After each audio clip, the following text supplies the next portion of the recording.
नमस्कार. मी मिस्टर रत्नाकर. मी तुम्हाला काल वादा केला होता की मी तुम्हाला राहू काळाची माहिती देईल. पण सर्वप्रथम माफी मागतो, कारण धकाधकीच्या जीवनामध्ये रोजच येणं शक्य नाही झालं. कारण बाकीचे कामं पाहून हे छोटीशी आपल्या जवळची माहिती आहे. संत तुकाराम महाराज म्हणतात, जे जी आपणाशी ठावं ते इतरांना सांगावं, शहाणं करून सोडावं सकळ जन. त्याप्रमाणे जी मला माहिती आहे, ही वैयक्तिक माझी माहिती आहे. कोणी ॲक्सेप्ट घेऊ नका. आणि ही माहिती मी तुम्हाला माझ्या मताची नाही, जी मी अभ्यास करतो पंचांगाचा, त्या पंचांगातून सांगतो. आणि जी इतर माहिती मिळते थोडीफार, ती पण माहिती मी तुम्हाला आज या व्हिडिओच्या माध्यमातून सांगायचे प्रयत्न करतो. तर चला, आता आजचा दिवस तर गेला आपला सोमवार. आपण आता मंगळवार आणि बुधवार, सगळ्यात आधी राहू कालाबद्दल तुम्हाला मी माहिती देतो पंचांगाच्या अनुसार.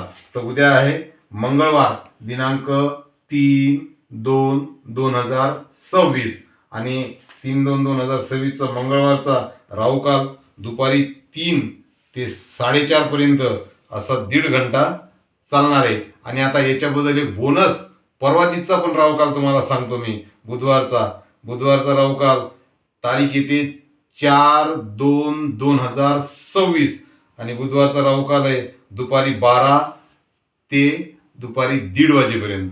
12 ते 1:30. तर या वेळेमध्ये आपल्याला थोडंसं सावधानगिरी बाळगायची आणि त्या हिशोबानं आपल्याला कामं करायची. आता याच्या अगोदर आपण त्या दिवशी 7 दिवसाचे राहू काल तर तुम्हाला सांगितलेच, ते आपले महिनाभर चालतात. आणि आता हे आपल्याला उद्याचा मंगळवार आणि परवा दिवशी बुधवार, हे 2 दिवसचं पण सांगितलेलं आहे. तर थोडं या काळामध्ये आपल्याला सांभाळून कामं करायची आहेत. आता दुसरी अजून एक माहिती सांगतो. ती माहिती महत्त्वाची आहे, कारण आजपासून थोडी थंडीची कमतरता होणार आहे, थंडी कमी होणार आहे. आणि आता उन्हाळ्यासारखे दिवस आपल्याला काही दिवस जाणार आहेत, कारण पावसाची शक्यता आहे उत्तर महाराष्ट्रामध्ये. बाकीकडे थंडी राहील थोडीफार, पण जी उत्तर महाराष्ट्रात थोडी पावसाची पण शक्यता आहे. तर थोडं शेतकऱ्याने थोडंसं सांभाळून राहा. पाऊस काय असा लय जोरदार नाही येणार, पण थोडंफार येण्याची शक्यता आहे. त्याच्यामुळे ही थंडी कमी झालेली आहे असं पंचांग सांगते. माझ्याजवळचं मी बिलकुल सांगत नाही पंचांगाच्या हिशोबानं. हे झालं आपल्या शेतकरी मित्रासाठी. आणि आता विद्यार्थ्यासाठी पण थोडंसं सांगतो, जे मला माहिती आहे ते. तर सीईटीचे फॉर्म, जे 12वी वर्गात जे लेकरं शिकून राहिले आपले, 12व्या वर्गामध्ये जे लेकरं शिकतायत, त्याच्यासाठी सीईटीचे फॉर्म निघलेले आहेत. 3 वर्षाचा LLBचा कोर्स आणि 5 वर्षाचा जो ग्रॅज्युएशन झाल्यानंतर जो LLBचा कोर्स करतो आपण, तो 5 वर्षाचा कोर्स, त्याचे पण फॉर्म चालू आहेत. आपल्या नेटच्या कॅफेवर 1 रुपया खर्च करून, 1 रुपया खर्च लागत नाही, एकदा चौकशी करा. कारण आपल्या लेकराचं भवितव्य फार महत्त्वाचं आहे. आपलं तर संपलं, म्हणून माझ्या यूट्यूब फॅमिलीला आणि जे लोक माझा व्हिडिओ बघतात त्यांच्यासाठी ही माहिती, मी अशा 2-4 प्रकारच्या माहित्या घेऊन आलो. झाला LLBचं एक चालू आहे, एक BEdचे CETचे फॉर्म चालू आहेत. 12वी नंतर BEd आणि ग्रॅज्युएशन नंतर BEdचे ते पण फॉर्म चालू आहेत. दुसरी गोष्ट, CETचे फॉर्म चालू आहेत.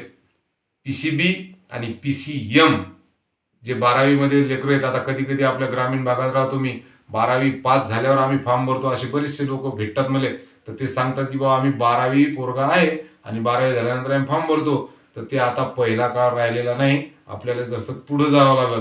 आणि 12व्या वर्गात जे लेकरं शिकतात त्या लेकराचं आता PCB आणि PCM, जसं की आता PCM म्हणजे आपण इंजिनिअरिंगसाठी फॉर्म येतं, आणि PCB म्हणजे बायोलॉजीचे जे विद्यार्थी आहेत त्यांच्यासाठी. PCB म्हणजे बायोलॉजीचे आणि PCM म्हणजे गणिताचे जे विद्यार्थी आहेत 12वीमध्ये, त्यांचे पण फॉर्म चालू झालेले आहेत. आणि आपल्या ग्रामीण भागातले विद्यार्थी खूप हुशार असतात.